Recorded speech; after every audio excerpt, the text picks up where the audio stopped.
Sindh high court ने court reporter को open court में रिपोर्टिंग की इजाजत दे दी। अदालत ने पैमरा का नोटिफिकेशन कलअदम करार दे दिया। चीफ जस्टिस मोहम्मद शफी सिद्दीकी की सरबराही में 2 रुकनी बेंच ने फैसला सुना दिया। जिला कुरम में फायरिंग से जाँ बहक अफराद की मैयतें पारा चिनार पहुंचा दी गई। नमाज जनाजा की अदायगी के बाद आबाई इलाकों में सुपुर्द खाक किया जाएगा। ताजिर बिरादरी का वाक़े के खिलाफ मुकम्मल शटर डाउन का ऐलान। हमले में 40 अफराद जाँ बहक और 30 जख्मी हो गए थे।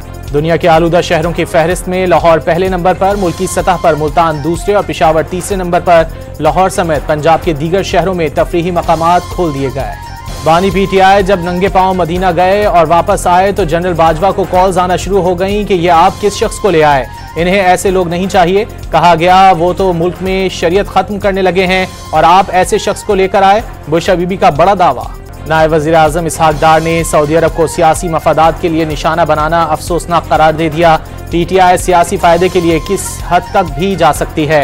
अब शरीयत कार्ड का इस्तेमाल शुरू कर दिया गया। वज़ीर दिफा ख्वाजा आसिफ का बयान। बुशरा बीबी के पास पार्टी का कोई ओहदा नहीं, खुद वजाहत करेंगी कि ये उनका जाती बयान है या पार्टी का मौक़िफ़। मुशीर इत्तलात बैरिस्टर सैफ का रद्द-ए-अमल। वज़ीर दाखिला की पीटीआई से किसी भी किस्म के मुज़ाकरात की तरदीद। ज़ाती तौर पर बातचीत के हामी, लेकिन धमकियों के साथ मुज़ाकरात नहीं हो सकते।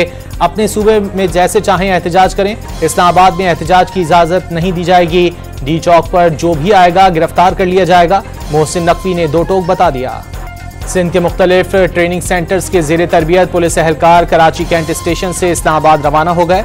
वफाकी हुकूमत ने 24 नवंबर को पीटीआई की एहतजाज की कॉल पर सिंध हुकूमत से नफरी मांगी थी। पीटीआई एहतजाज की कॉल के पेश नज़र गुजरांवाला में पुलिस ने दर्जनों कंटेनर्स पकड़ लिए। सड़क के दोनों अतराफ कंटेनर की लंबी कतारें लग गईं। मालिकान को कंटेनर के अंदर रखा सामान खराब होने का खदशा। और पाकिस्तान क्रिकेट टीम आज बुलावायो में प्रैक्टिस करेगी। पाकिस्तान और जिम्बाब्वे के दरमियान 3 वनडे और 3 T20 मैचेस पर मुश्तमिल सीरीज का आगाज इतवार से होगा।